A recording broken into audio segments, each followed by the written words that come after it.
Three, two. Welcome everyone to your virtual home base, Days at Dunrovin, and the Awesome Osprey Project Classroom.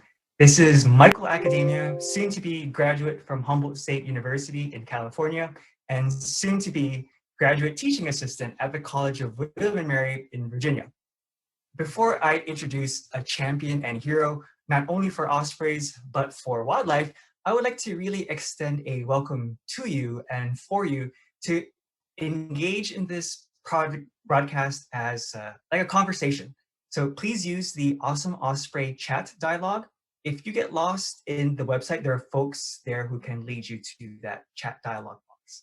I have some questions prepared, but I'm counting on you to ask more, okay? All right, I would like you to meet an Osprey champion hero, Beth Watney, who is the founder and executive director of Montana Wild Wings Recovery Center.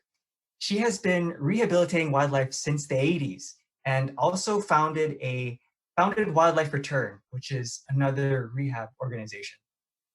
Beth, a very, very warm welcome to you. Thank you so much for being here and for sharing your story and Lacey's. Please tell us about Lacey. Well, this is Lacey, a beautiful example of an awesome osprey. I rescued her in May 1st of 2014. A woman was on her way to work and found Lacey in her driveway. So she put a cardboard box over her and put a rock on it because I was about 45 minutes away. So when I got there, I found Lacey. She was in pretty tough shape. She obviously had a broken right wing. It was infected. It even had maggots in it. And she was covered with lice and very underweight. We got her back to the center and cleaned her up and got her into a vet up in Columbia Falls that works with us, Dr. Mark Lawson.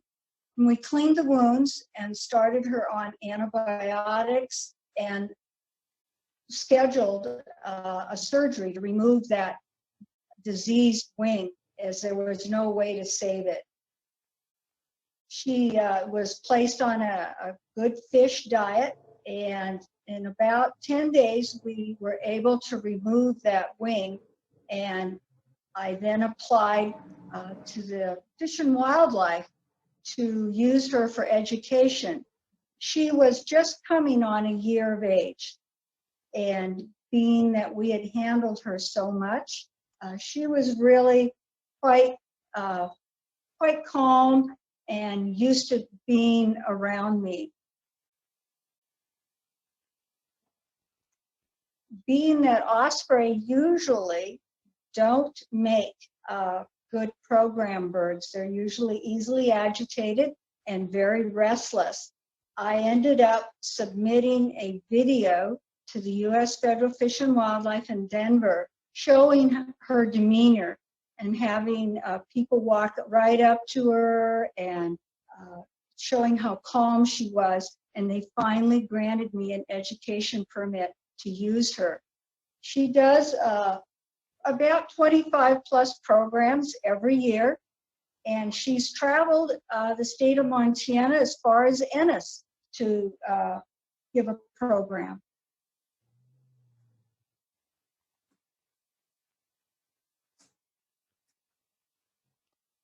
Lacey is yes. So Lacey, your Osprey Educational Ambassador, is very special because ospreys are notoriously difficult to raise in captivity. Actually, next to impossible. In fact, sometimes fatal. They would rather kill themselves than be confined, and they don't eat. How is Lacey the exception? Is it because of her age? I believe that had played a big part in it, that she was a younger bird. Being that we had to handle her twice a day to administer antibiotics, I went ahead and put the leather anklets and jesses on for both her safety and my safety. And so by the time she was off the antibiotics, had the surgery, she was very used to being handled. And fortunately, she did allow us to present her with fish, because that's the most difficult thing when rehabbing an osprey, is to get them to eat. Yes, exactly. So how did you train an osprey to eat fish from a human without imprinting? For those of you who don't know what imprinting is, it's a zoological term in which a young animal recognizes another animal, person or thing, as a parent or other object of habitual trust. How did you earn Lacey's trust? I think it was just, I was very patient and I was very repetitive. Several times a day, I would approach her. I never ever feed a bird out of my hand. I always present the fish to her and the other ospreys that we care for, and allow them to pick and choose. Mm.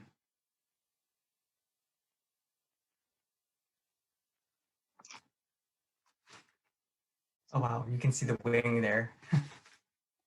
How long will she be comfortable in that position and just hang Well, out? I'm hoping for the hour at least. I've had her in the here for about 30 minutes, getting her used to being in here, having Nicole get close to her with the camera. Like I said, she's done some very long programs. It's sometimes 2, 3 hours on my arm. Wow. Doesn't your arm get tired? It does, but if you notice, I have a stick underneath my wrist.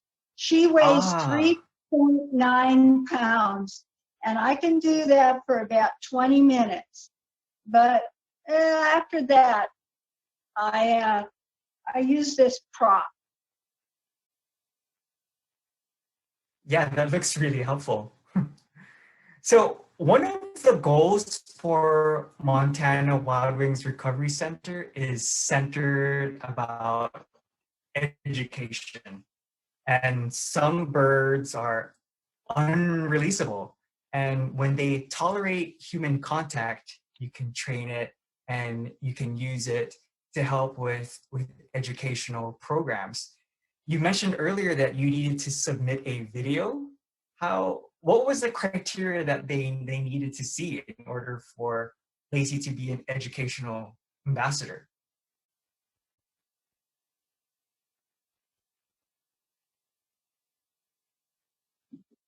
Just to observe her demeanor, and that she would stay on my arm, allow me to move around, allow people to move around her and get very close to her and still stay on my arm. And as people approached, they even commented on how she just looked at them kind of curious, like, was not at all agitated. Oh, that's amazing.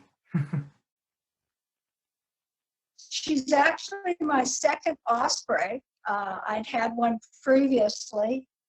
And so I'd had some experience, before her, on how to train them and get them used to the glove.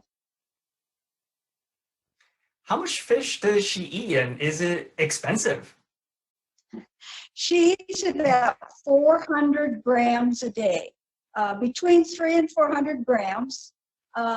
We are fortunate enough that some of the fish hatcheries will share their mortalities with us. Ah, Also, Montana Fish, Wildlife, and Parks, when they're netting, will share the fish that they don't use. Her favorite is perch. yellow perch? I believe that's what's native here. Right. How many hatcheries do you have locally there? Uh, we have 2. And that's very nice of them to be generous and give you some fish. Well, they're basically fish that would end up in the landfill. Ah, So this is oh, a good use for them. do they freeze the fish before they give it to you? Yes. We don't feed our non-releasable birds live prey.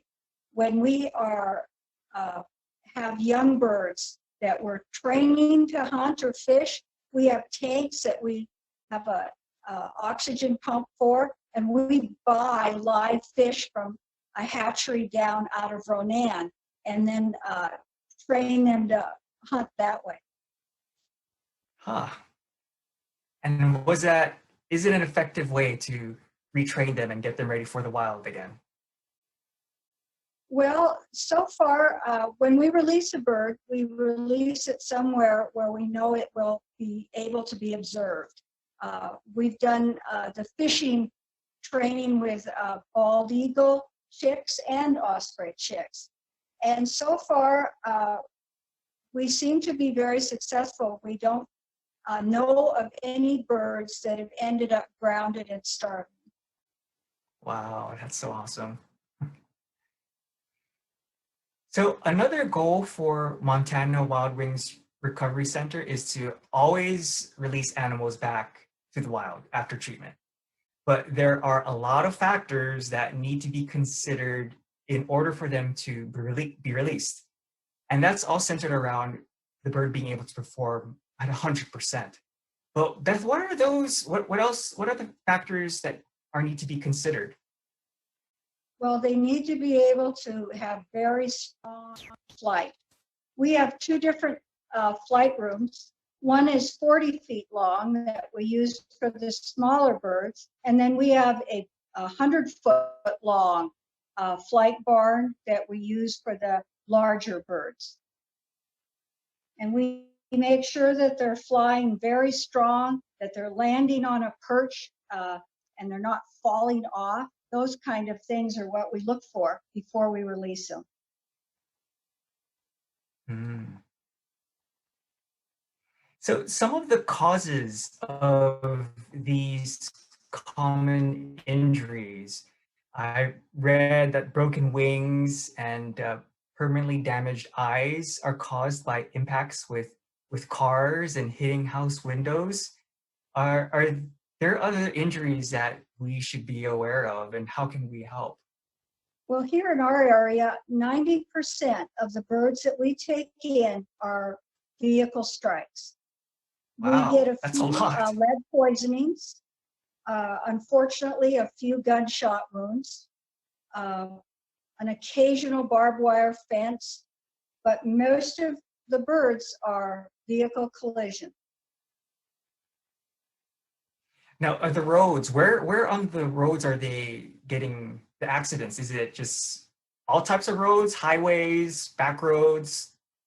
All types of roads. What they're doing is, although Lacey doesn't particularly, osprey don't really go for carrion, but the hawks, the owls, and the eagles, they are very opportunistic feeders. So if they spot a roadkill deer, they'll not go and hunt, they'll light and start eating on it. Then when a car comes, they take off into the path of least resistance, which is the open road. And unfortunately, they're probably only doing 5 miles, maybe 10 miles an hour, and the car is doing 60. Wow, gosh. Let me see. I have a question from the chat room. Where in Montana are you? We're located out of Kalispell, Montana, east of Kalispell, right along we have some land that on the Flathead River, and then we also have a large slough that we own. We have 100 acres here. Ah.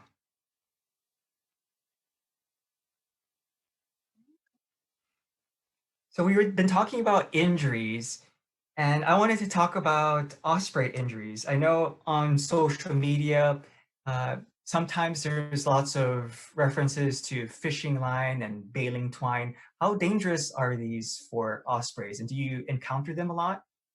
We, unfortunately, when we get adult ospreys in, that is a more common injury for them, to become entangled in monofilament fishing line that has been discarded in baling twine that may have been part of their nest.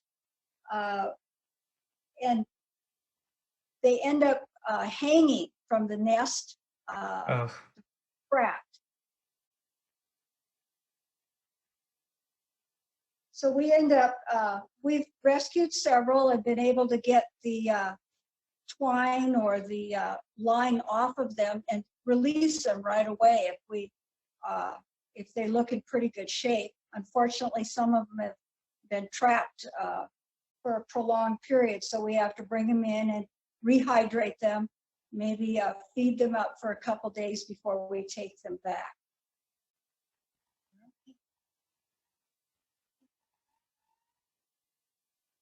How can we minimize these injuries? What should we tell fishermen? You know, I'm an angler, I'm a fishing person myself, and you know, sometimes it's difficult to convey these important messages about raptors and wildlife. What would your message be to anglers and people who have baling twine? Well, people that have baling twine, I have livestock, and I always pick up my twine and bag it. I never leave it in the field. It's bright orange and it's very attractive to these birds. The fisherman, the monofilament, is almost invisible. So in some ways it's even more dangerous because the fisherman is hung up his line. I always encourage fishermen, if you have that kind of snafu, please gather up all of that line and take it out of here. Because the birds get tangled, and yeah, it can be life-threatening.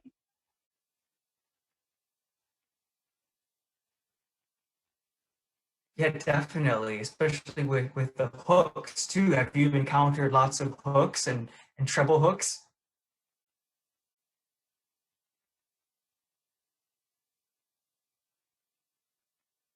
Yes, not a lot. I think I've only had 3, and we were able to remove them from the osprey and re-release them. I'm not sure sometimes if it was because he got tangled in a discarded line and hook, or if a fisherman actually was casting and the osprey got in the way.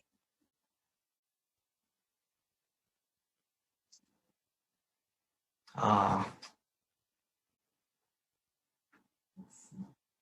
looking at the chat.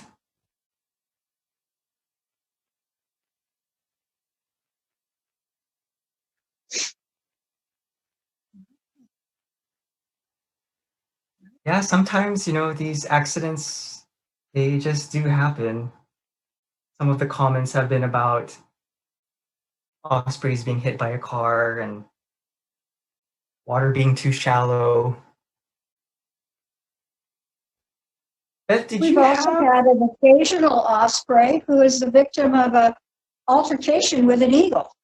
And we Oh, have yeah. had recently an eagle that was the victim of an altercation with an osprey. So it goes both ways. They compete for fish and sometimes nesting sites. We have a question from Word Critter. Is this the first osprey you've had in your program? No, I had one previously back in the 80s. And how long did you have that osprey under your care? He lived about with me about 12 years. When we get an osprey as a full adult, I cannot age them. If they come in as a juvenile or a subadult, then I've got a good idea how old they really are.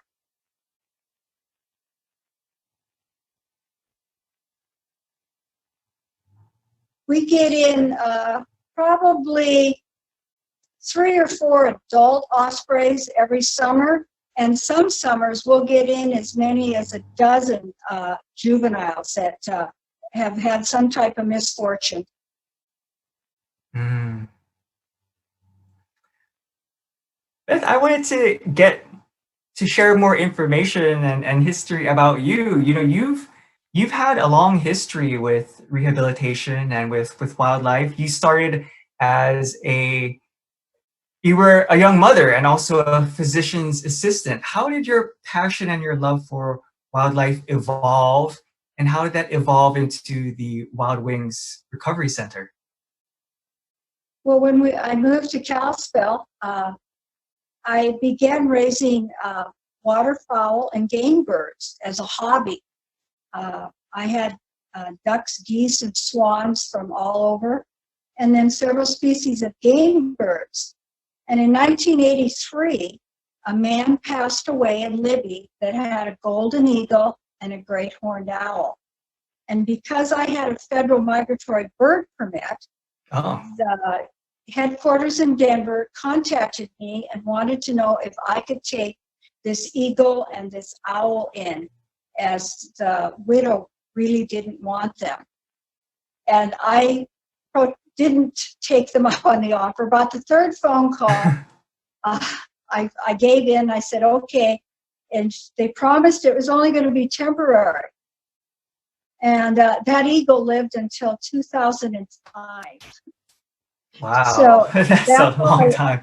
yeah, I started working with the eagle and the owl. And back then, I didn't know anyone there to help me. I knew nothing about falconry or training Wow, birds, and I really couldn't find any publications. And really? yeah, a few people stepped up and kind of gave me some pointers. But I've learned over the years just how to handle. I've had several really accomplished handlers work with me and give me pointers. And so I've been fortunate in that way because I didn't have the background in wildlife. I've always liked taking care of injured and orphan. Here in Kalispell for 20 years, I did pediatrics. And so I felt that taking care of injured and orphan animals kind of was an extension of that. Oh, that's absolutely right. That's a beautiful story that you were didn't know anything on how to take care of a raptor, and yet you took it in and you were able to figure that out on your own. And here you are, you've developed an organization in which you care for how many birds at your center? Right now we have 22 education birds and 11 in rehab. Wow. We have 6 bald eagles in rehab right now, 1 osprey, a couple great horned owls, and a red-tailed hawk. It's been very busy spring for eagles. This is we're on bald eagle number 8 already. Already, wow. What's happening to the eagles? Why are so many coming in? Almost all of them have had wing injuries. We just got one in yesterday that has a leg injury, and we're not sure how that happened. So we keep saying they're mostly found along highways. And when you start looking around up and down the highway, you usually spot a roadkill. So they've most likely had a collision with a vehicle. Oh. I have a question from a chatter, word critter. Do you ever send them off to other rehab centers? Yes, especially non-releasables. Ah. I've transferred birds all over the United States. Also, are you closed now due to COVID-19, the pandemic, the contagion? Pretty much. All of our programs, even through September, have canceled. And Oh, so, yeah, we're pretty well closed. that's horrible. Are you going to be having more virtual opportunities? I'm not sure. I know that I talked to the head of Dunrovin about it, and she gave me some leads. And so we're looking into it. Oh yeah, there's just a lot of change that's happening because of this. And one of the questions that I wanted to ask you, especially towards the end, is how can we help you, Beth? How can we help Montana Wild Wings Recovery Center as we go through this crisis? Well, just by your donations, as with most rehab centers, we receive no state or federal funds. We are Wow. supported entirely by private donations. Wow. And we have that information available on our website. And this is a recorded broadcast, so we'll put some information and have a link to your site about that. So we definitely Thank need you. you. We want this to keep on going. So we have a question. Can Lacey fly at all? No, she's missing a third of her right wing. In her enclosure that she lives in, she has several ground perches that are half rounds. She has a ramp that she can go up to a perch that runs from one end of the cage to the other. She also has a big stump that she really doesn't like. She also has a platform, and once again, she has no interest in it. She basically stays close to the ground. One of the problems in handling Lacey is because of the wing, so much of it being gone, and her weight. She gets off balance frequently and then struggles to stay on my arm. Her enclosure is a round, circular enclosure that is 14 feet across, and it has 6-foot sidewalls, but of course, and a pitched roof, but obviously she doesn't take advantage of that. I have a question from James.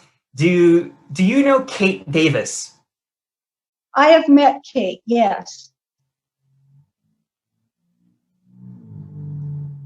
Let's see here. Another question. Can a person just visit when you resume open hours? If they call ahead to make sure that we're here, we can set up a visitation, you bet. We don't have a staff that is here during our hours. If we're out on a bird rescue, then no one's here and everything's locked up. Ah, I see.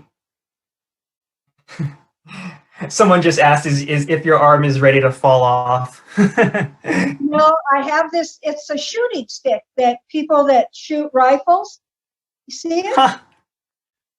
And actually, except for the pressure she's putting on my wrist, I'm very comfortable. When you go off to schools and you do presentations, how often do you let children get close to the birds? Federal rules, the public is never allowed to come in contact with a bird. So we try to get within 3 or 4 feet of the kids. We usually spread them out in depending on how many there are, and then we walk right in front of them. If they're on the floor, we even bend over and get closer. Or if they're in desks, we go right up and down the aisles and get very, within 3 or 4 feet. Another question, when you do educational programs, how many birds do you use? Unless they have a very specific request, like the osprey, and that's all they want, or we've had a lot of programs just want the peregrine falcon, we usually take 6 birds. We try to take a falcon, an owl, a hawk, a variety. How long are those presentations usually? Usually 45 minutes to an hour. Ah. And do you go present each bird by bird and show them their special characteristics and what makes them specialized? Right. We introduce each bird and talk about its special adaptations, talk a little bit about where we got the bird, and then we open it up to questions. What is a special adaptation for ospreys that you could highlight for us? Oh, she's got many. As we know, she's an expert fisherman. That's And when right. you look at her talons, they are more curved than you would see with a hawk, and they're rounded. Whereas some of the other, what's with the sponge? Oh, there we go. Oh, sorry about that. So yes, rounded curved talons, and also there's a really cool funky word for the day. It's called zygodactyl. Zygodactyl is which they have a reversible outer toe, and that's really specific for ospreys.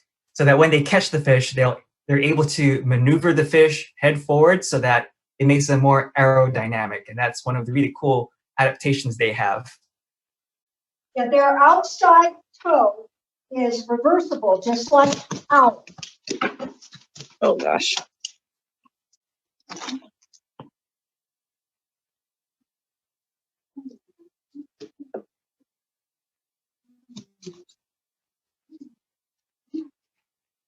So she can swing that outside toe to the rear. So when she grabs the fish, she's got two talons in the back and two in the front.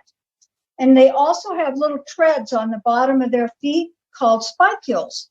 Mm-hmm. And they kind of remind me of the feeling of the sticky side of Velcro. And that also helps them hang on. And when you look at their, remember they dive to catch their fish. So they have little valves in their nostrils that close so they don't get a nose full of water. Also, they have a third eyelid called a nictitating membrane that when they dive, it comes over the eye to protect it, but at the same time is semi-transparent so they can see somewhat below the water.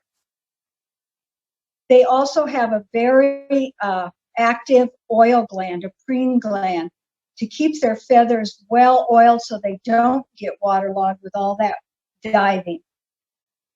Right, their molting sequence is different compared to other raptors, right? I'm not sure. Here they seem to all molt the same twice a year, about the same time. We're just going into one. We go in the chambers and it looks like there's been pillow fights. We have a question. What kind of questions do you get from kids?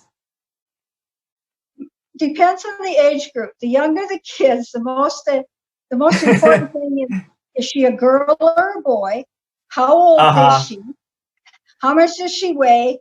And what do you feed her? The older kids ask more questions about their adaptations and where they nest and their migration and things like that.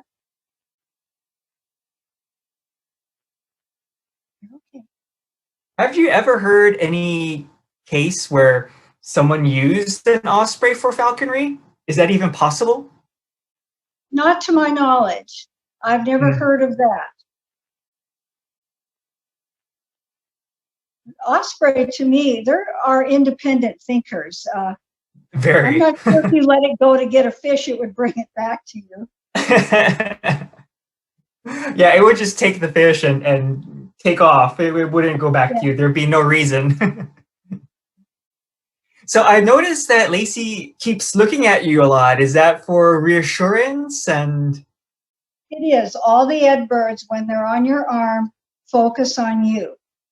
And they always, stare you down. And if something were to happen, like little kids rush at me or something, and I get nervous, then she gets nervous. so she looks to you for cues. Mm-hmm.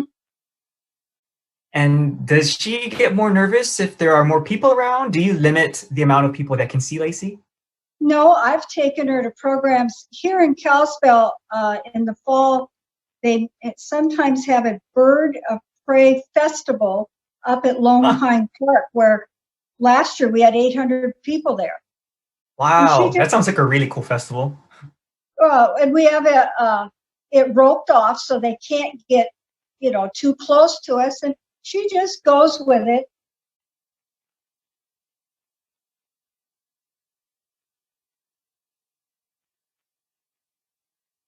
When you feed the fish, do you cut them up or are they pretty much whole and she'll tear it to shreds?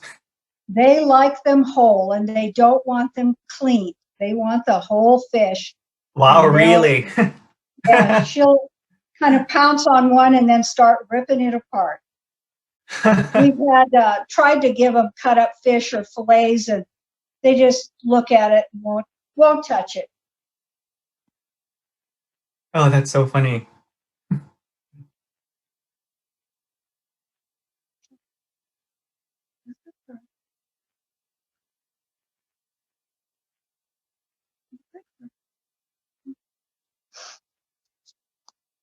I know with some raptors, it's okay if you know, pet the breast or, spend some time with them alone. How is Lacey with that?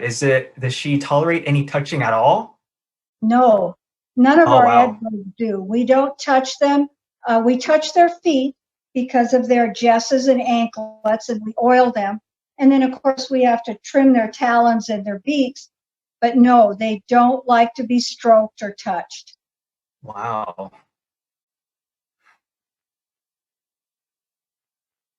How about water? Does Lacey still have many options with water per day? Does she have a little She swimming has pool? a water pan. It's 21 inches across and about 3 inches deep. And then in the summer, we use a kiddie pool. And we have a kiddie pool. We put a perch in the center of it, and she can have a swim day. Oh, that's really cool. I mean, I think a lot of people get a kick watching that video.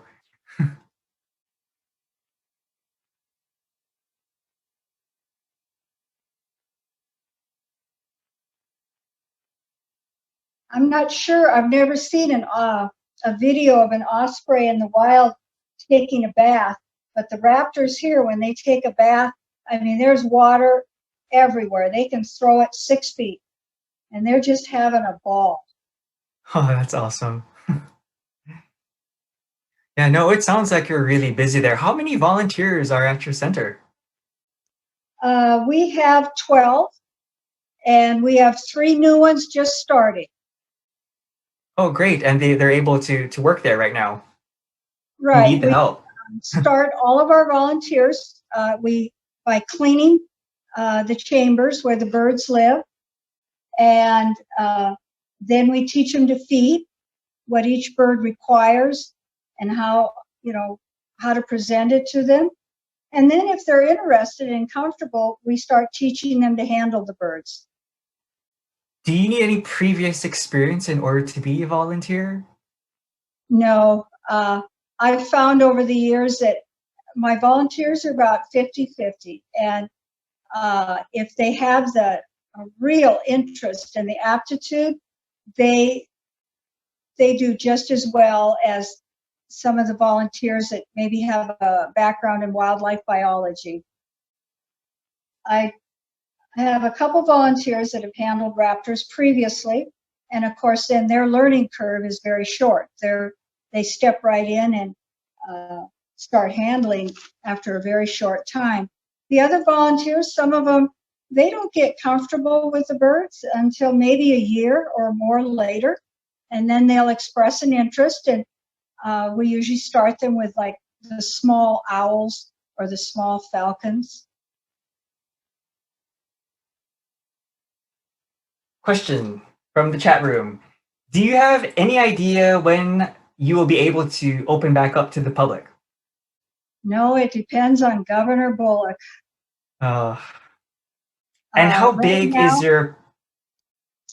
they're saying that we can have a group of 10, and I understand now it went to a group of 25. And if that holds, we'll probably start maybe doing more visits here with groups. I see. How big is your property? We have 100 acres.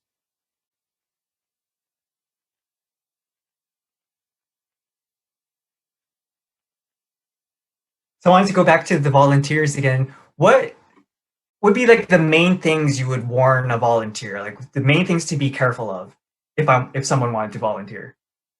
Well, we always have our volunteer wear long sleeve shirts, loose fitting jeans, and closed toed shoes, no sandals. And then when they're in with the bird, when they go in the chamber, we show them just to stand, look at the bird, see what his demeanor is. If he's kind of ho-hum, fine, keep going. If he's really agitated and pacing, maybe you should just stand there quietly. None of the birds that the volunteers are allowed to go in with are aggressive. The only thing I would worry about is if something startled them. The rehab birds, I pretty much take care of because there's no predicting how they're going to react.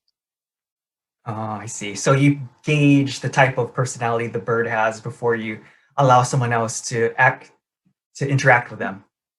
Our education birds usually either stay on their perch or, like in the case of Lacey, she moves away from you. And our bald eagle just kind of moves over, but none of them, like I said, are going to attack you. Okay. That's very reassuring. We have another question. When you started, what did you envision Montana Wild Wings to be? What plans do you have for the future? Well, that is something I'm thinking about every day. Where are we going to go with this? When I started this, I had no idea it would grow so big, so fast. So it's a learning curve for me what to expect for the future, because eventually I'm going to retire and somebody's going to have to take this over. Because I would like to see it go on. We have some beautiful buildings that it would be a shame for them not to be used for this. And up here in the northwest corner, there really isn't another facility.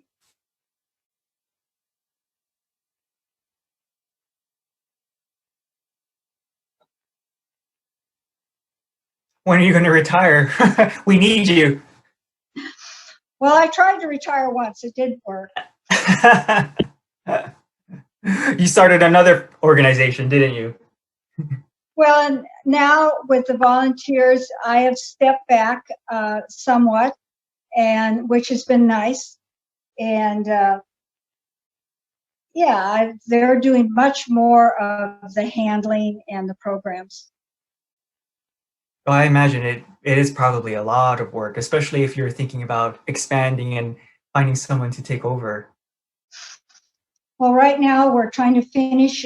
We have a building, it's built, but we're doing the finishing touches to the interior. So we'll have an inside classroom, because here we have many rainy days and, inclement weather, and have to cancel programs.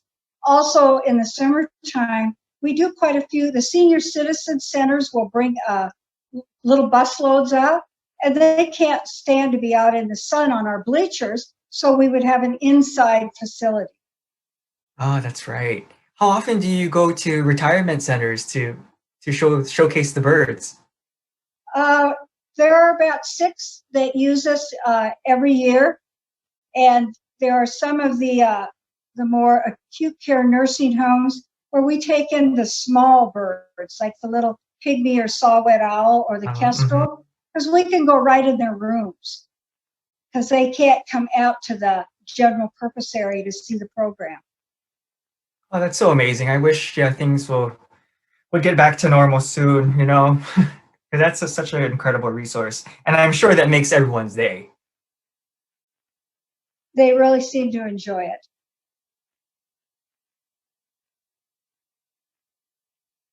Has any other locations wanted some virtual presentations? Well, we haven't been contacted yet, but the lady, the head of Dunrovin, gave me some ideas of where I can contact them to see if they'd be interested. Oh, I think it would definitely take off. The world really needs it right now. And, this shouldn't exclude us from being observers and participating. Well, I have a question. Question from the chat. Being so close to Glacier National Park, do you get a fair amount of birds from there? And how far away do your birds come from? We take in birds all the way to the Idaho border, all the way to the Canadian border, and in eastern Montana, we've gotten them almost to the North Dakota border. Wow. Okay. Highway 2 comes here, and up north, on the northern tier of the state, there really isn't a facility. So sometimes people that work for the railroad or have other jobs that bring them on the High Line will transport birds to us, and which makes it, very nice. We work closely with the Confederated Salish Kootenai tribes down south of us, and with the Blackfeet east of us, out of Browning. Wow. What is the rescue story or stories that you are most proud of? Oh, now you have to remember, I've been doing it since 1983, and I do 80 to 100 birds a year. Wow, that's, yeah. This year, we recently had a large female bald eagle who I mentioned was hit by an osprey, and it dislocated her elbow on Wild Wow. Horse Island. And the people whose property it happened on brought their boat over, picked up 2 of the volunteers, and took them back over to the island. And then we brought the bird here and got her to a vet. And now we're just waiting to see how that elbow heals. As far as osprey, I had a really interesting one. I got called, they were by a couple hunters, or people that were fishing, on Hungry Horse. And they said there was an osprey down on the shore. And they took me out in their boat in a blizzard. And Jeez. about a 30+ minute ride in a snowstorm. And I picked up the osprey, and it was a gunshot. Oh. Through and through. So fortunately, that osprey made it back. But that was a very interesting trip in the snow. Yeah, 30 minutes in a blizzard. Where was the shot located on the osprey? Through the wing, through and through. Through the wing. Oh. But you were able to rehabilitate it. That's awesome. Mm-hmm. So with that eagle and osprey encounter, what happened to the osprey? Usually it's the opposite sometimes, because eagles are bigger birds and stronger. Sometimes ospreys get more injured. This osprey body slammed the eagle and then went back to the nest. Wow, that's incredible. And the eagle fell to the ground. So it was very interesting. A couple years ago, we had 2 adult eagles. 2 males get into a territorial fight, and each of them taloned the other eagle in the face. Oh no. And they were locked together, and the tribal biologist had to cut the talons to even get them apart. One of the eagles survived, and we released it. The other one, the puncture probably was right through the skull into the brain. Oh, that's horrible.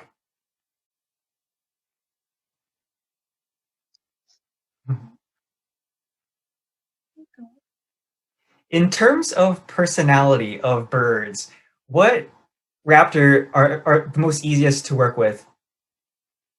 Oh, the smaller ones. The smaller larger the ones. bird, the more attitudes you get. Have you ever handled a golden eagle? Yeah, the little owls are very mellow and very easy to train. And when you get into the larger hawks and like the great horned owl or the snowy owl, they're a lot more difficult. How about golden eagles? How are they like?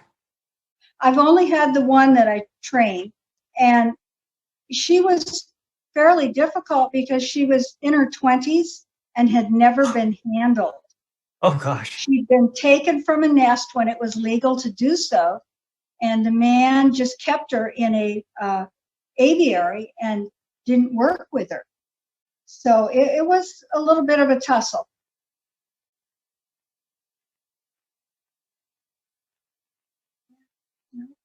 Is she hungry? No, she's just restless. She's all right.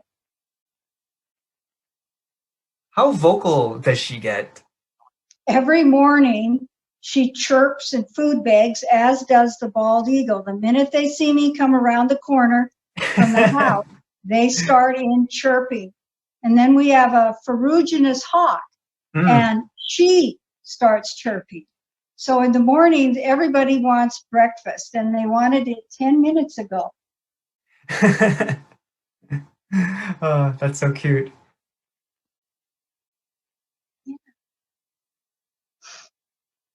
How many falconers actually will give you their birds? I've only had two that have transferred a bird to me when the bird became unable to hunt. Oh, We got a Harris hawk, which isn't a native of Montana. It comes from Arizona, but it's very popular with falconers. But it hurt its wing as a juvenile, and the falconer couldn't sell her, so he did donate her. oh. What's her name? Katniss. Katniss. Oh, that's awesome. Yeah, Harris hawks are social birds, aren't they? Very social. They hunt in a pack of 4 to 6 birds, and then they share their meals. And when we're outside and Katniss chirps and carries on, she wants to be out with us. She likes to come outside. Does she play with other raptors? No. No. Yeah, they probably won't tolerate her. Like today, we had all the hawks and the falcons out and the eagle because it was a nice day. We have perches out on the lawn. So they all get out, and that makes it easier for us to clean their chambers too. We have another question. How often do you feed the osprey? Every day. We feed all of our raptors every day. In the wild, raptors don't always eat every day, but here we do feed every day. They're well taken care of. And they get maid service. Oh, they do.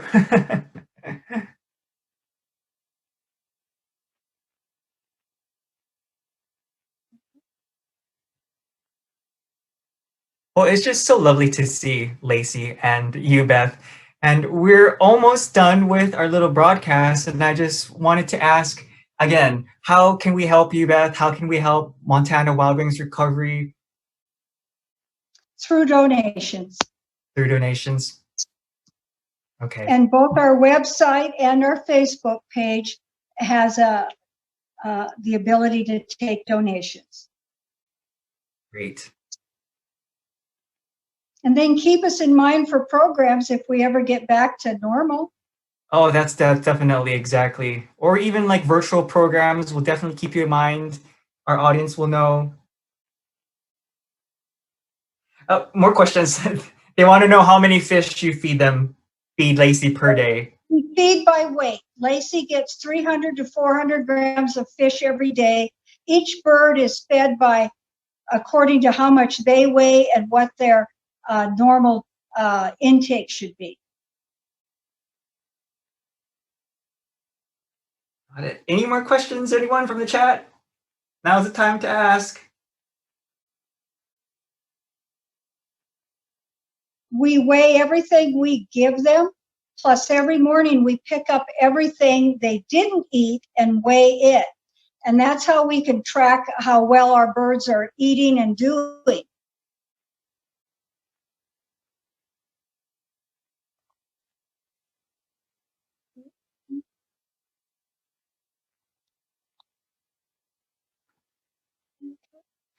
That's a pretty meticulous job to keep track of their weight, isn't it?